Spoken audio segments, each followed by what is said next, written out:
బంగాళదుంపని carrot ఎలా తురుముకుంటామో ఆ విధంగా తురిమేసుకుందాం. ఎందుకు? జ్యూస్ కోసం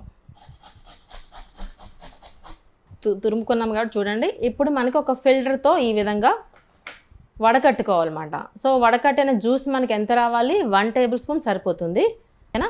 ఇలానే 1 టేబుల్ స్పూన్ ఆఫ్ మనకి టమాటా జ్యూస్ ఇలా ఫిల్టర్ చేసేసిన డైరెక్ట్గా అయినా సరే వచ్చేస్తుంది చూడండి. ఓకే, ఈ 2 ఉన్నాయి కదా. ఇందులో ఏం చేస్తామంటే 1 టేబుల్ స్పూన్ ఆఫ్ మనకి శనగపిండి యాడ్ చేసుకుంటాము.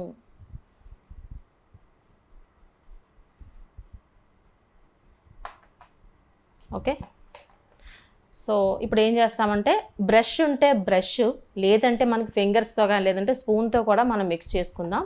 ఇలా ఎప్పుడైనా ఫేస్ ప్యాక్ అంటే ఎలా ఉండాలి అంటే మరీ గట్టిగా ఉండకూడదు, అంటే చపాతీ పిండిలా గట్టిగా ఉండకూడదు, అలా అని మరీ పల్చగా ఉండకూడదు.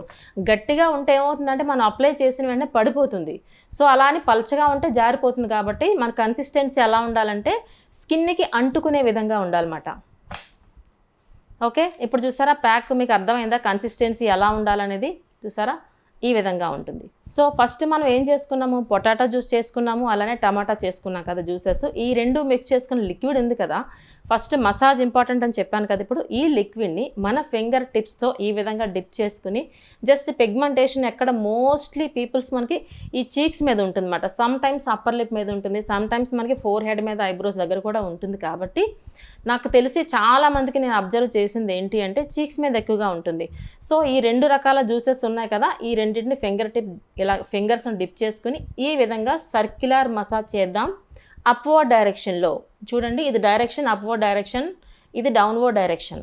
ఓకే,